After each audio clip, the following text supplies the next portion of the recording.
दिल से जुड़ी रोगों को लेकर के जयपुर के सवाई मानसिंह मेडिकल कॉलेज के प्रिंसिपल दीपक माहेश्वरी का इस पर क्या कहना है, जरा वो आपको दिखाते हैं। डेफिनेटली केसेस में इजाफा हुआ है और पिछले 2-3 साल में हम यंग लोगों में, फीमेल्स में, जिन ग्रुप्स में कार्डियक प्रॉब्लम नहीं होती थी उनमें भी होने लगी हैं। बट अभी तक कोई ICMR की जितनी भी स्टडीज़ हुई हैं उसमें कोविड और कार्डियक इलनेस का डायरेक्ट रोल प्रूव नहीं हो पाया है। सो डायरेक्ट कोई अटैचमेंट प्रूव नहीं हो पाया तो यंग लोगों को होने के कई सारे कारण हो सकते हैं। उसमें लाइफस्टाइल मॉडिफिकेशन है, बहुत ज़्यादा स्ट्रेस में रहते हैं, फूड हैबिट्स ठीक नहीं है, बहुत सारे लोग एक्सरसाइज पे ध्यान नहीं देते हैं, सेडेंटरी लाइफ स्टाइल्स हैं। और जो उन सब में भी मैं सबसे ज़्यादा इस बात को मानना चाहूँगा कि जो स्ट्रेस का लेवल है वो बहुत ज़्यादा है। तो ये आपने सुना एक्सपर्ट्स क्या कह रहे हैं, लेकिन आपके मन में अभी भी बहुत सारे सवाल होंगे कि आखिर यूथ को टारगेट क्यों हो रहा है, क्यों बार बार जो यंग जनरेशन है वो इसके शिकार पर है या इसके निशाने पर आ गई है। इन तमाम सवालों का जरा जवाब तलाशने की कोशिश करते हैं। सबसे पहले आज के खास पैनल से आपको मिलवाते हैं। हमारे साथ योग विशेषज्ञ निवेदिता याग्निक जी कार्यक्रम में जुड़ गई हैं। निवेदिता जी, बहुत स्वागत है आपका। हमारे साथ यशोदा अस्पताल कौशाम्बी से कार्डियोलॉजिस्ट डॉक्टर धीरेन्द्र सिंघानिया जी कार्यक्रम में जुड़ चुके हैं। सर, बहुत स्वागत है आपका। हमारे साथ यशोदा अस्पताल इंदिरापुरम से मेघा अरोड़ा डाइटिशियन हैं। मेघा जी, बहुत स्वागत है आपका। और हमारे साथ यथार्थ अस्पताल से कार्डियोलॉजिस्ट अजय अग्रवाल जी कार्यक्रम में जुड़ गए हैं। अजय जी, बहुत स्वागत है आपका NETV पर। शुरुआत में लेकिन सबसे पहले धीरेन्द्र सिंघानिया सर आपसे ही कर रहा हूं। ये जो रिपोर्ट है और ये बार बार जो कहा जा रहा है कि भाई इससे युवाओं को सबसे ज्यादा खतरा नजर आ रहा है, तो ये तो बताया जा रहा है, फैक्चुअल रिपोर्ट ये है, लेकिन इसके पीछे एक आधार ये भी है कि कोविड के बाद से ऐसा हो रहा है। क्या इन दोनों को आपस में जोड़कर देखना कितना सही है? देखिए, दो अलग अलग चीजें हैं और इनके आंकड़े कुछ बढ़ गए हैं पोस्ट कोविड। कुछ शुरुआत में ही जब कोविड हुआ था उसके कुछ समय बाद एक जामा करके मैगजीन है जो कि रिसर्च आर्टिकल्स लिखती है, तो उसमें पहली स्टडी US में आई थी। इंश्योरेंस कंपनी ने वो देखा कि उनके पास जो नॉर्मल उसी जोन में उसके पहले वाले साल में डेथ्स हुई थी उसमें 16% का इजाफा देखा गया था। तो ये आंकड़ा केवल राजस्थान का नहीं है, ये विश्व का आंकड़ा है। यूके में ये लगभग 15 से और 25% के बीच में US और यूके में जो स्टडीज हुई थी उसमें ये आंकड़े देखे गए थे। तो ये जो चीज है इसको कोविड से कुछ ये तो देखा गया कि कोविड के टाइम के बाद ये चीज बढ़ी है। तो अच्छा, और एक चीज सर, मैं माफी के साथ रोक रहा हूं, लेकिन एक चीज इससे ये साफ हो रही है कि अकेला भारत में नहीं हो रहा, दुनिया के बाकी देशों में भी ऐसा ही है। सब जगह ये चीज सब जगह पाई गई है कि कुछ उसके बाद जो है ये दिक्कत बढ़ गई है। जैसा कि अभी दीपक माहेश्वरी जी का आपने वो क्लिप दिखाया कि तो उसमें उनका जो कथन है कि अभी तक स्टडीज में डायरेक्ट रिलेशन कहना पोस्ट कोविड वो उतना प्रूवन नहीं है, लेकिन ये देखा गया कि कुछ चीजें हैं। लोगों का ये मानना था कि जो ये कोविड इन्फेक्शन है ये केवल फेफड़े का इन्फेक्शन है, पर ऐसा नहीं है। इसके साथ में हार्ट के ऊपर भी सूजन आने का चांस था और सूजन रहती है कभी कभी। कोविड के बाद भी वो सूजन बहुत माइल्ड रूप में लंबे समय तक बनी रहती है और वो जब सूजन आती है तो उससे जो है वो आंकड़े इस तरह से स्थापित कोरिलेट किए जाते हैं कि उन सूजन से जो हमारे ब्लॉकेज होने के जो बीमारी है जिसको साइंस की भाषा में एथेरोस्क्लेरोसिस कहते हैं, तो उसका प्रोग्रेशन जो है उसके बढ़ने की तेजी बढ़ जाती है और उससे भी घटनाएं बढ़ती हैं। दूसरा कि जो सूजन है और उसकी वजह से कुछ बॉडी के अंदर अगर जो धड़कन को नियंत्रण करने वाला सिस्टम है जिसको हम लोग ऑटोनॉमिक नर्वस सिस्टम कहते हैं, उसका भी डिसफंक्शन लॉन्ग समय तक रह सकता है, जिससे कि धड़कन की बीमारियां होती हैं कि जिसमें कि धड़कन सडनली फास्ट होके लोगों की सडन डेथ्स होती हैं। तो ये चीजें कुछ सामने आई हैं जो कि इससे रिलेटेड में बहुत रेयर स्टडीज में कुछ जो mRNA बेस्ड वैक्सीन्स थी, उनका मतलब रेयर उनमें भी देखा गया कि वो वैक्सीन रिलेटेड भी कुछ इश्यूज थे कि बट वो डेथ्स रेयर थी। वो बहुत कम था, वो बहुत कम था। अच्छा, मैं इसमें डॉक्टर अजय को भी जोड़ रहा हूँ। अजय अग्रवाल जी, एक चीज़ ये कि जब भी इस बारे में चर्चा होती थी कि भाई कोविड के बाद ऐसा क्यों हो रहा है, तो कुछ लोग सवाल उठा देते थे वैक्सीनेशन को लेकर के, वैक्सीन को लेकर के। लेकिन इस बात का खंडन तो धीरेन्द्र जी ने कर ही दिया कि भाई ये अकेला ऐसा भारत में तो नहीं हो रहा है, ये दुनिया के बाकी देशों में भी हो रहा है ना। तो अब यानी कि पहला वाला मिथ तो पूरी तरीके से हट जाता है। अब इसके पीछे की वजह आपको क्या नजर आती है? जो कोविड की वजह से, कोविड के बाद जो बढ़ोतरी देखी गई है मामलों में, जो हमारे हार्ट की लाइनिंग होती है एंडोथीलियम, उसको कोविड इन्फेक्शन की वजह से उसमें सूजन आ जाती है, जैसे डॉक्टर धीरेन्द्र ने भी बताया। उसकी वजह से उसमें क्लॉट्स बढ़ने की संभावना, क्लॉट बनने की टेंडेंसी बढ़ जाती है। और कोविड के बाद भी जो बॉडी में क्रॉनिक इन्फ्लामेशन परसिस्ट करती है, जैसे हमारे बॉडी में मार्कर्स इंटरल्यूकिन 6 और अदर मार्कर्स, उनकी परसिस्टेंस देखी गई है। उसकी वजह से भी जो हार्ट में आर्थरोस्क्लेरोसिस की टेंडेंसी बढ़ जाती है। स्टडीज में दिखाया गया है कि इन्फ्लामेशन भी एक फैक्टर है, जैसे कि जो रिमेटॉइड आर्थराइटिस या दूसरे पेशेंट है जिनमें इन्फ्लामेशन होती है और वायरस की वजह से भी इन्फ्लामेशन होती है, ये एक कारण हो सकता है कि जो हार्ट की बीमारियां, ब्लॉकेजेस ज्यादा कॉमनली देखी जा रही है कोविड के बाद। और एक जो हार्ट की धड़कन इरेगुलर हो जाती है, हार्ट की मसल्स भी डायरेक्ट वायरस की वजह से, हार्ट का कुछ केसेस में देखा गया कि मसल्स की वीक पड़ जाती है, हार्ट की कमजोरी हो जाती है, इसको मायोकार्डाइटिस भी बोला जाता है। तो ये सब कारण है। इसके अलावा जो हमारी जीवन शैली है, जो कि बहुत दिन ब दिन खराब हो गई है, जंक फूड का सेवन ज्यादा आजकल जो यंगस्टर्स कर रहे हैं, प्रॉपर स्लीप, स्ट्रेस लेवल बढ़ गया है क्योंकि कॉम्पिटिटिव कल्चर है, जो वर्क प्लेस का तनाव है और फिजिकल एक्टिविटी कम है, जो ज्यादातर लोग घर में ही मोबाइल या टीवी को एंटरटेनमेंट का सोर्स बना लिया है, एज कम्पेयर टू बाहर जाकर जो पहले खेलने की टेंडेंसी है कि 2 घंटे व्यायाम करेंगे, खेलने को जो एंटरटेनमेंट होता था वो आजकल घर में सीमित रह गया है। और स्मोकिंग, वेपिंग, हुक्का, ये सब टेंडेंसी बढ़ गई है। ये सब मिला के ओवरऑल जो पिक्चर है वो एक कारण है कि जो हार्ट की बीमारियां आजकल यंगस्टर्स में ज्यादा देखी जा रही है। ठीक है, ये तो रहे कारण, ये हमने समझे कि कैसे कारण रहे हैं और कौन कौन से कारण हैं। अब इसके आगे के सेक्शन में हम ये समझने की कोशिश करेंगे कि कैसे इससे बचा जाए। लेकिन उससे पहले मैं निवेदिता जी को जोड़ रहा हूं। निवेदिता जी, एक चीज ये कि हम योगा के जरिए, क्योंकि अब इसके समाधान के तौर पर भी आना है, कारण क्या है, कैसे हो रहा है, ये हमने बहुत आसानी से और बहुत सरल भाषा में समझा है। लेकिन अब हमें योग के जरिए, क्योंकि इसके बाद से, कोविड के बाद से लोगों ने अपनी हेल्थ को लेकर बड़ा फोकस भी किया, बहुत ज़्यादा ध्यान दिया है, योग को बहुत ज़्यादा प्रोत्साहित भी किया गया। ऐसी क्या चीज़ें हैं जिससे हम घर में रह करके या योग करके हम अपने दिल को स्वस्थ बना सकते हैं? कुछ बेसिक ऐसे रूटीन के अंदर आने वाली कोई एक्सरसाइजेस, कुछ उसके बारे में बताएंगे आप? जी जी, योगा से तो स्ट्रेस लेवल कम होगा और एक लाइफस्टाइल में हम उसको अगर अडॉप्ट कर लेते हैं, हम योगा को इस तरह से, आजकल का लाइफस्टाइल बहुत स्ट्रेस लेवल बहुत ज्यादा है, अगर योग को हम अपने रेगुलर डेज में शामिल कर लेते हैं तो आप जो भी निगेटिविटी है लाइफ में उसको आप हैंडल कर पाओगे बहुत अच्छी तरह से। उसके लिए कुछ योग है। सबसे पहले तो आप ब्रेथ वर्क पे ध्यान दीजिए। अनुलोम विलोम जो ऑल्टरनेट नॉस्ट्रल ब्रीदिंग होती है वो रेगुलरली कीजिए।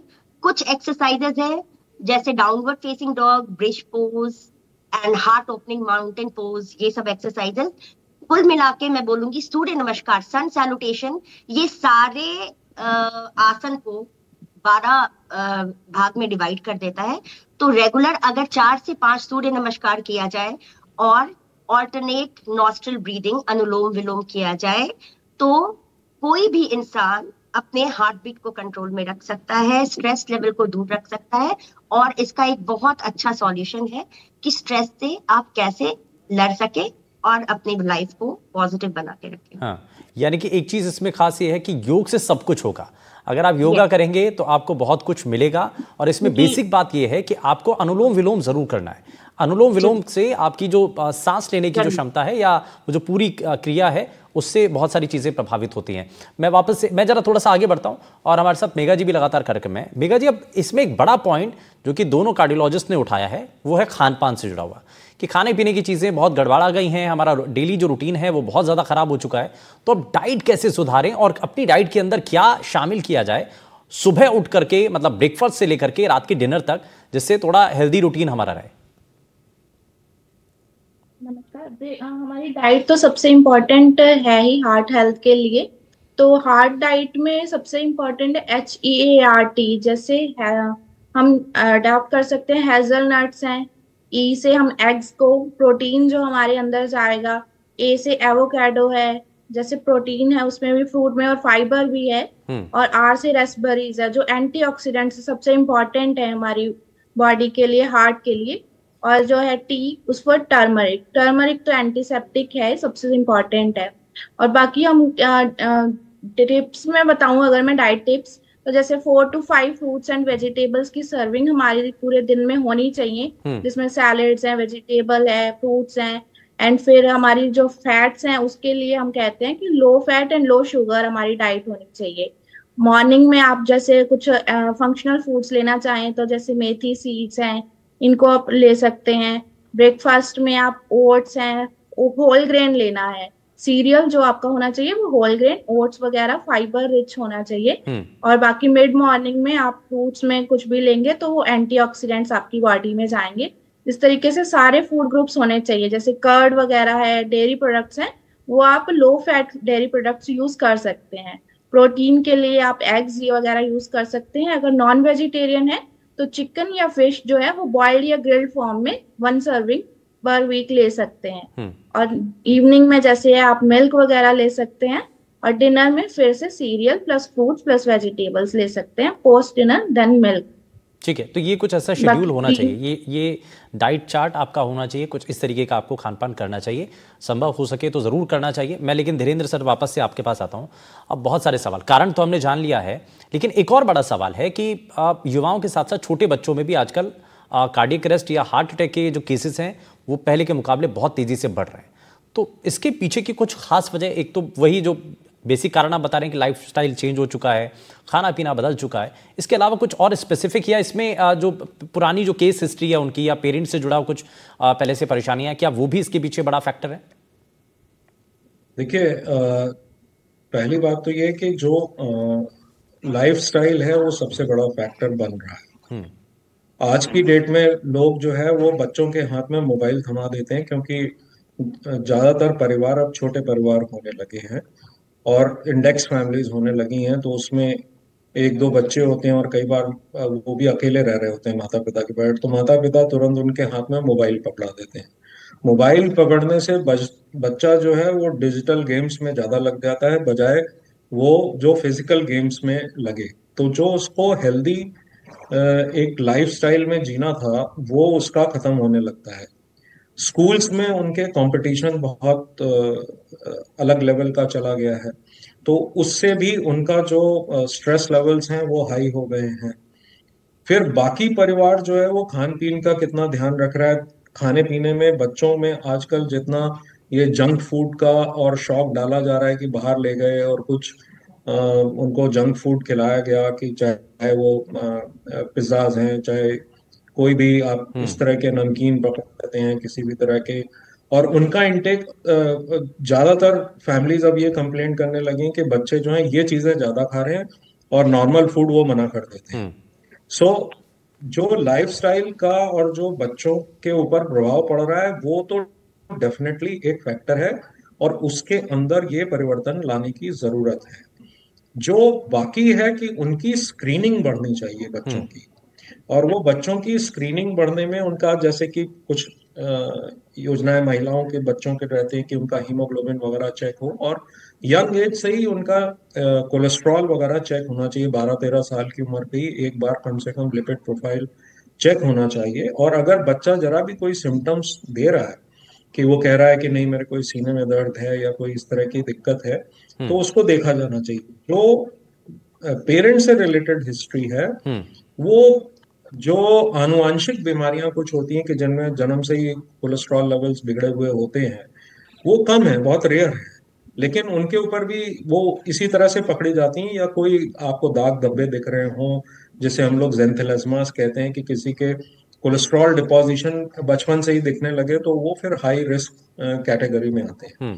कोई भी उनको बुखार वगैरह होता है, कई बार बुखार को हम लोग नॉर्मली जब लेते हैं तो बच्चों के या किसी बड़े के भी उसमें साथ में हार्ट में सूजन आने का, जिसको मायोकार्डाइटिस कहते हैं, वो एलिमेंट होता है। और जब मायोकार्डाइटिस होती है तो उसके साथ में धड़कन की सडन बीमारियां होती हैं। तो हम लोग बुखार को लाइटली लेके सडनली बच्चा खेलने चला जाए और मायोकार्डाइटिस हो रखी हो, तो उसके अंदर धड़कन की सडन बीमारियां होती हैं। हर जो दो चीजों को अलग अलग समझना चाहिए कि एक तो है कार्डियक अरेस्ट ठीक है। और एक है heart attack. Heart attack. Heart attack होता है कि जब हार्ट की धमनी में खून रुक जाए और उससे मांसपेशी डैमेज होने लगे, उसकी संभावनाएं बच्चों को बहुत कम होती है। कार्डियक अरेस्ट किसी भी एज ग्रुप में हो सकता है और उसके सारे फैक्टर्स अभी डिस्कस किए गए, सारे पैनलिस्ट ने ये बातचीत करी है कि जितनी चीजें हम बिगाड़ रहे हैं उससे हमारी धड़कन एबनॉर्मल, क्योंकि जो हमारा ऑटोनॉमिक डिसफंक्शन है, जो हमारी स्लीप साइकिल्स हैं, अब बच्चे भी देर रात तक जागने लगे, मोबाइल के साथ लगे रहते हैं, वो उनके अपने पीयर ग्रुप के अंदर वो मोबाइल के साथ जूम मीटिंग में रह रहे हैं, वो उनका वो बंद ही नहीं हो रहा। तो ये जो चीजें चेंज हो रही हैं सोसाइटी के अंदर, ये सबके लिए मुश्किल होती जा रही है। ठीक है। और इसके वजह से ये कारण बनते जा रहे हैं। ठीक है, ये कई कई पॉइंट्स हमने यहाँ पर जाने हैं। मैं लेकिन डॉक्टर अजय आपसे एक चीज़ और जानना चाह रहा हूँ कि आप थोड़ा सा लक्षण के बारे में, अब हमारे आसपास अगर किसी को कुछ हल्के बहुत सिम्टम्स आ रहे हैं या वो बता रहे हैं सीने में दर्द हो रहा है, कुछ घबराहट होती है, तो क्या क्या ऐसे लक्षण है जिससे पहचान सकें कि भाई अब बहुत ज़्यादा सीरियस इशू हो गया है या अब आपको मतलब हार्ट से जुड़ी कुछ परेशानी हो रही है?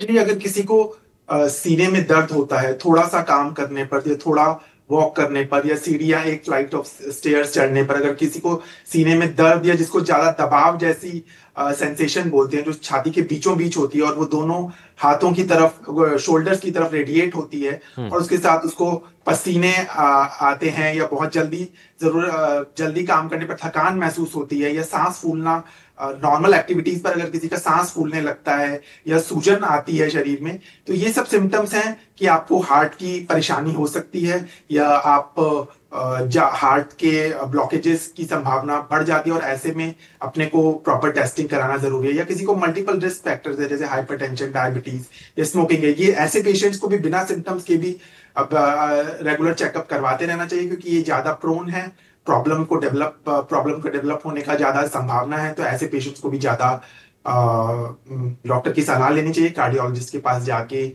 दिखाना चाहिए। इवन डायबिटिक्स में तो कहा जाता है कि किसी को अगर डायबिटीज है तो that is equivalent to having a heart problem. तो अगर किसी को डायबिटीज है तो उनको स्पेशली केयरफुल रहने की जरूरत है। कोलेस्ट्रॉल लोअरिंग ड्रग्स रिकमेंडेड है डायबिटीज में, irrespective of their lipid levels. Lipid levels कुछ भी हो, आपको दवाई लेनी है कोलेस्ट्रॉल की। तो ये सब चीजें हैं जो कि आपको केयरफुल रहना है, अपने रिस्क फैक्टर्स को जानना जरूरी है। उसके साथ अगर कोई भी सिम्टम हो, जैसे थोड़ा एक्सरसाइज करने पर कोई भी अगर थकान, जल्दी थक जाना या छाती में दर्द होना, सांस फूलना, तो ऐसी जब भी समस्याएं हो तो तुरंत आपको डॉक्टर की सलाह लेनी चाहिए। ठीक है, ठीक है। मैं इसमें वापस से धीरेन्द्र सर को जोड़ रहा हूँ। एक जरा जल्दी से रिएक्शन सर, अगर हमारे आसपास किसी को अगर ऐसी कोई परेशानी हो रही है तो सबसे पहले अस्पताल पहुंचाने से पहले हमें रास्ते में या उस वक्त इमीडिएट क्या करने की जरूरत है? देखिए, अगर कोई इमरजेंसी लग रही है, ये जो है ना कि हर सिम्टम अगर केवल हो रहा है कि हमें कोई हल्का सीने में दर्द हो रहा है यूजुअल तरीके में, लेकिन वो कोई इमरजेंसी नहीं है, बाकी चीजें स्टेबल हैं, तो वो जाके एक ईसीजी कराएं और उसके बाद में, क्योंकि वो कोई भी चीज हो सकती है, जैसे यंग बच्चा है, अब उसको घर पे ही कुछ हम दे रहे हैं बगैर किसी उसके, वो भी ठीक नहीं है जनरल उसमें। लेकिन जो सबसे, अगर हमें हार्ट अटैक की वो लग रही है, तो एक सिंपल जो एस्पिरिन की गोली है वो ब्लड थिनर का काम करती है और वो क्लॉट बनने से रोकती है। तो वो एक चीज है जो कि हम बड़े आसानी से दे सकते हैं, जिससे कि ये क्लॉट घुलता है और उससे हार्ट अटैक पड़ने की संभावनाएं कम होती हैं। यही चीज अगर बड़ों में हो रही है तो उसमें डिस्प्रिन की एक गोली आती है या एस्पिरिन की गोली जो आती है उसको खा सकते हैं। और भी ब्लड थिनर्स हैं, अगर हमको लग रहा है कि हाँ सीरियस दर्द है या ये हार्ट अटैक की तरफ जा रहे हैं, तो एक कोलेस्ट्रॉल की गोली आती है, उसके लिए वो हम एक गोली खा सकते हैं, अटोरवास्टैटिन या रोजुवास्टैटिन की गोली। और अगर काफी कोई पसीने आ रहे हैं और उसके साथ में ये हो रहा है, तो साथ में एक गोली और ब्लड थिनर की, क्लोपिडोग्रिल की, वो भी खा सकते हैं। ये खाने का मतलब ये नहीं है फिर हम घर में हैं उसके बाद हमें तुरंत अस्पताल जाना है और एक ईसीजी करवाना है और कुछ ब्लड टेस्ट किए जा सकते हैं। दूसरी चीज जो पहले वाले सवाल से आपके रिलेटेड है कि सिंपल तरीके में लोग अगर चेक करना चाहते हैं, कोविड टाइम से घर में लोगों के, ज्यादातर लोगों के घर में पल्स चेक करने का, वो ऑक्सीजन चेक करने का जो यंत्र था, पल्स ऑक्सीमीटर कहते हैं उसे, वो रहता है। अगर उसमें वो अपनी पल्स चेक करें और अगर वो पल्स नॉर्मल से बढ़ी हुई आ रही है और साथ में उनको कभी लगता है कि सीने में दर्द भी आ जाता है या उनसे चलने में वीकनेस लग रही है, उनसे उतनी एक्सरसाइज नहीं हो पा रही जितना है, तो ये सारी चीजें हैं जो ऑटोनोमिक डिस्फंक्शन का इंडिकेशन देती हैं और उसमें उनके फर्दर चेकअप्स होने चाहिए, उन्हें अपने कार्डियोलॉजिस्ट से मिलना चाहिए। ठीक है। और अब ये भी एक इसमें सलाह है कि आपको डॉक्टर से ज़रूर कंसल्ट करना है। ये जो दवाइयाँ बताई जा रही हैं ये उस एक्सट्रीम सिचुएशन के लिए है कि जब ऐसी परिस्थितियां बन जाए तब के लिए। उसके अलावा जो है बिना डॉक्टर की सलाह के आप बिल्कुल भी ना लें। ये आपात स्थिति के लिए, बिल्कुल इमरजेंसी केस के लिए।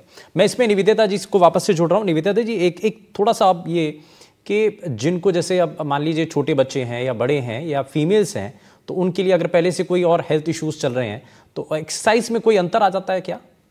योगा के लिए आप जो एक्सरसाइज रिकमेंड कर रही हैं या योगा? हाँ, जो प्रॉब्लम है बॉडी में उससे रिलेटेड योगा अलग हो जाता है और जो हेल्दी है उनका अलग होता है। तो हम पहले तो डॉक्टर का जो ट्रीटमेंट चल रहा है उससे कॉम्प्रोमाइज करने के लिए बिल्कुल मना करते हैं।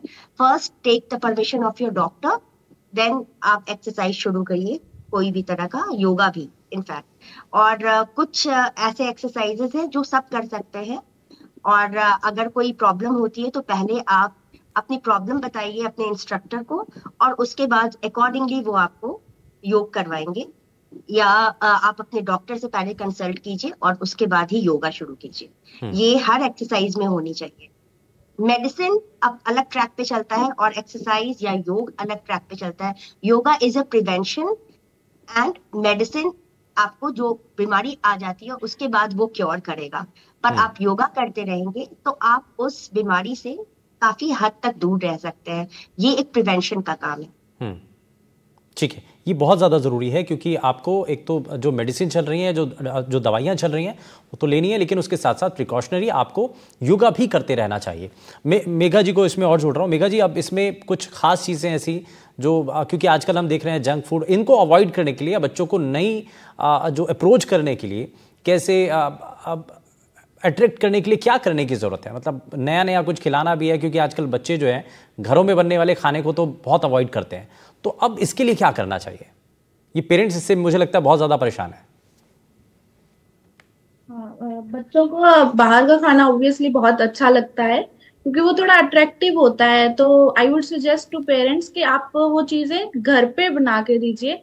जो आप एक फूड एक प्रोडक्ट बन जाता है जब जैसे पैकेट में आ गया जिसको हम 6 महीने 9 महीने रख सकते हैं, तो मतलब वो खराब है। अगर आप घर पे उसको आलू का चिप्स बना के देंगे, that is more better than the packed food. तो जब तक फूड को तरीके से लिया जाए वो तब तक ही सही है, उसको प्रोडक्ट ना बनने दें। तो घर पे आप दें। जैसे हम आजकल सुन रहे हैं कि एयर फ्रायर है और ये फ्राइड फूड का कर रहे हैं, तो एयर फ्रायर फूड भी उतना ही खराब करता है। बट ठीक है, आप घर पे आप अपनी क्वांटिटी में देंगे, अपना ऑयल यूज करेंगे। बाहर जो वो ऑयल यूज कर रहे हैं वो उसको रिपीटेडली यूज करते हैं, तो उसमें ट्रांस फैट्स बन जाती हैं। तो आप वंस अ टाइम यूज कर रहे हैं तो उसमें वो उतनी ट्रांस फैट्स नहीं होती। मतलब बेटर है बट नहीं, बिल्कुल ठीक नहीं। ठीक है, हमारी कोशिश यही थी कि इस कार्यक्रम के जरिए हम लोगों तक जानकारी पहुंचा सकें जिसके बारे में बहुत कम लोगों को इसके बारे में पता होता है। और हमारी कोशिश जो है एक्सपर्ट्स के जरिए उन सवालों को, उनके जवाब को जानना जो आपके मन में भी थे, वो हमारी कोशिश थी। खैर, बहुत शुक्रिया सभी खास मेहमानों का हमारे साथ कार्यक्रम में जुड़ने के लिए। एक्सपर्ट्स पैनल जो हमारे साथ जुड़े, हमारे दर्शकों को बहुत अच्छी सलाह दी है और बताया कि कैसे आपको अपने दिल को स्वस्थ रखना है, मजबूत रखना है। यार रुकने एक छोटे से ब्रेक के लिए, कहीं मत जाएगा, बने रहिए NDTV राजस्थान के साथ। नमस्कार।